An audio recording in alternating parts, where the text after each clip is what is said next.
निस्संदेह, यह भारत पर आधारित एक लघु साहसिक कहानी है।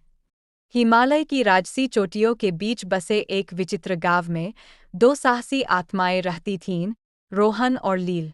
उनके दिल उनके गाँव को घेरने वाले अदम्य जंगल के साथ लय में धड़कते हैं। खोज करने के लिए उत्सुक, वे रहस्यमय नदी गंगा के रहस्यों को जानने के लिए एक रोमांचक खोज पर निकल पड़े।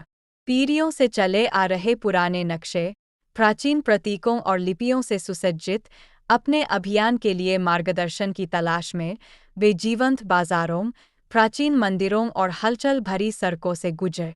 उनकी यात्रा उन्हें पवित्र गंगा नदी के तट पर ले गई, जहां एक बूढ़े नाविक ने हरे भरे जंगलों के बीच एक छिपे हुए मंदिर के बारे में बात की, जो भूमि की आत्माओं द्वारा संरक्षित था। अशुभ कहानियों से विचलित हुए बिना, रोहन और लीला घने पेड़ों के बीच छुपे रहस्यों को उजागर करने के लिए दृढ़ संकल्पित हो गए। मंदिर के भीतर एक छिपा हुआ कक्ष था जहां एक सदियों पुरानी कलाकृति, जिसके बारे में माना जाता है कि उसमें नदी देवी की शक्ति है, खोज की प्रतीक्षा में थी। अपनी अटूट भावना से प्रेरित होकर रोहन और लीला ने कलाकृतियों की रक्षा करने वाली रहस्यमय पहेलियों और कठिनाइयों को समझा। जैसे ही उन्होंने कलाकृति पर हाथ रखा, रहस्यमय ऊर्जा की एक लहर ने मंदिर को रोशन कर दिया, जिससे उनकी यात्रा का असली उद्देश्य सामने आ गए।